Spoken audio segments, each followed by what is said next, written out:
What if I told you earthquakes can be predicted using ancient Indian astrology, and that the West dismissed it just because its roots were Indian? Today, we have two entire departments, seismology and geology, and their job is to predict earthquakes. But here's the funny part, their success rate is just 1%. But what if I told you there was an American geologist who actually predicted earthquakes, yet was ridiculed? Not because his method was wrong, but because it resembled something the West hates to admit, Indian astrology.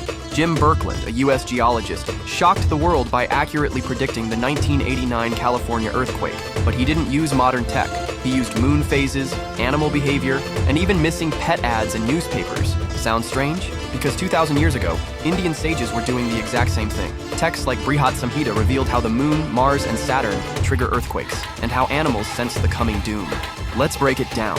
Jim Birkeland's method and ancient Indian astrology were, in many ways, almost identical, even if he never realized it. He believed that tides caused by the moon's phases played a key role in triggering earthquakes. But in Indian astrology, the moon, or Chandra, has long been seen as a force that governs not just water on Earth, but also human emotions and subtle shifts in natural energy. The idea wasn't new, it was ancient. Birkeland also observed that animals behaved strangely before earthquakes, often disappearing or acting anxious. Ancient Indian texts spoke of the same thing, that animals react to cosmic disturbances before any disaster strikes, sensing what humans cannot. And then there were magnetic anomalies, tiny changes in Earth's magnetic field that Birkeland tracked. While modern science ignored these signals, Jyotish had already described similar forces. It linked such invisible shifts to the influence of Rahu and Ketu, shadow planets known for their impact on energy, fate, and disruption.